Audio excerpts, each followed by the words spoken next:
Hi friends, అవాజు ఈరోజు మనం ఈ వీడియోలో స్టాక్ మార్కెట్ బేసిక్స్లో భాగంగా basic terminologies of stock market అనే కాన్సెప్ట్లో మొదటగా ఏజెంట్ అనే టర్మినాలజీ గురించి ఈ వీడియోలో క్లియర్ కట్గా మాట్లాడుకునే ప్రయత్నం చేద్దాం.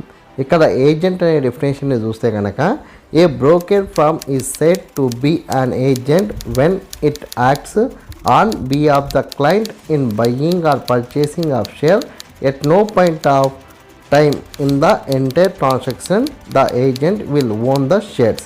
అంటే ఇది మనకు డెఫినేషన్ ఏంటంటే ఇది డెఫినేషన్గా మనం పరిగణించవచ్చు. అయితే దీని అర్థం ఏంది అంటే కనుక ఇక్కడ నేను ఇప్పుడు ఈ స్టాక్ మార్కెట్ బేసిక్స్లో భాగంగా ఈ టర్మినాలజీ గురించి దీనికి సంబంధించిన వివరణ కూడా మీకు చెప్పబోతున్నా.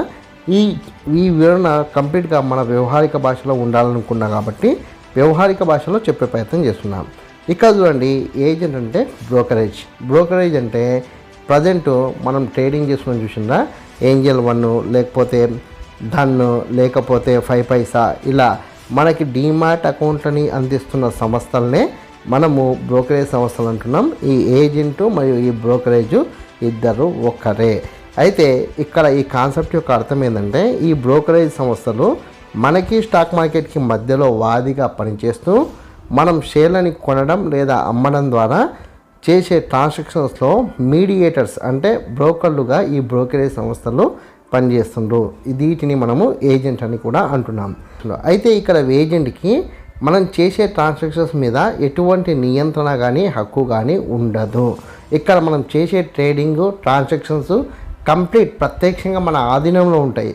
అంటే మనం చెప్పినట్టు బ్రోకర్ ఇంటారు కానీ బ్రోకర్ లేదా ఏజెంట్ చెప్పినట్టు మనం వినాం. అంటే ఇక్కడ మనం అర్థం చేసుకోవాల్సిన అంశం ఏంటంటే కనుక మనకు స్టాక్ మార్కెట్లో ట్రేడింగ్ చేస్తున్నప్పుడు ఈ ఏజెంట్ లేదా బ్రోకరేజ్ అనేవాళ్ళు మనకి మధ్యవర్తిత్వంగా పనిచేసి జరిగే ట్రాన్సాక్షన్ని వాళ్ళు సక్సెస్ఫుల్గా చేయడానికి వీళ్ళు మనకి హెల్ప్ చేస్తారు. అయితే ఇక్కడ ఈ ఏజెంట్స్ లేదా బ్రోకరేజ్ సంస్థకి మనం చేసే ట్రాన్సాక్షన్స్ మీద నియంత్రణ మరియు హక్కు కానీ ఉండదు.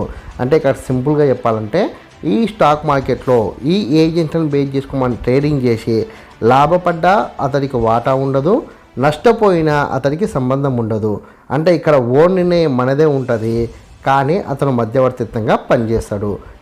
ఈ విధంగా అతను మధ్యవర్తిత్వంగా పనిచేసినందుకు అతడు కొద్ది వరకు ఛార్జ్ చేసే ప్రయత్నం అయితే చేస్తాడు.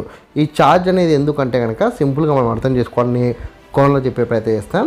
మనకి సంతలు లేదా మార్కెట్ యార్డ్లో ఒక రోజు వచ్చి ఒక వ్యక్తి వేరే ఊరు నుంచి ఇంకో ఊళ్ళో సంత జరిగితే అక్కడ వెళ్ళి మార్కెట్లో తను తెచ్చుకున్న వస్తువుల్ని అమ్ముకునే ప్రయత్నం చేస్తాడు. ఆ విధంగా అమ్ముకున్నందుకు గాను అక్కడున్న గ్రామ పంచాయతీకి లేదా నగర పంచాయతీకి లేదా మున్సిపల్ ఆఫీస్కి మనము తైబాదా అని కొద్ది వరకు రుసుము చెల్లిస్తాం.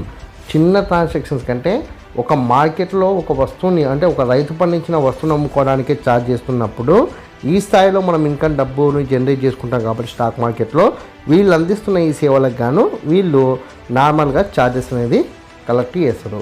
ఇక్కడ మీకు స్టాక్ మార్కెట్ టర్మినాలజీలో భాగంగా ఏజెంట్ అనే దాని గురించి అయితే చెప్పిన ఇది మీకు పూర్తిగా అర్థమైందని భావిస్తున్నా. ఇంకా మీకు ఏమైనా సందేహాలు ఉంటే నిస్సందేహంగా కామెంట్ సెక్షన్లో కామెంట్ చేయండి. ఈ విధంగా మనం ప్రతి శని ఆదివారంలో లేదా స్టాక్ మార్కెట్ హాలిడేస్లో ఇలా స్టాక్ మార్కెట్ బేసిక్కి సంబంధించిన టర్మినల్ లాంగ్వేజ్ గురించి మాట్లాడుకునే ప్రయత్నం చేద్దాం. అందరం నేర్చుకునే ప్రయత్నం అయితే చేద్దాం. ఈ వీడియో కనుక మీకు నచ్చినట్లయితే లైక్ చేయండి, కామెంట్ చేయండి, షేర్ చేయండి. ఛానల్ని మట్టుకు ఖచ్చితంగా సబ్స్క్రైబ్ చేసుకోండి. జై హింద్, వందే మాతరం.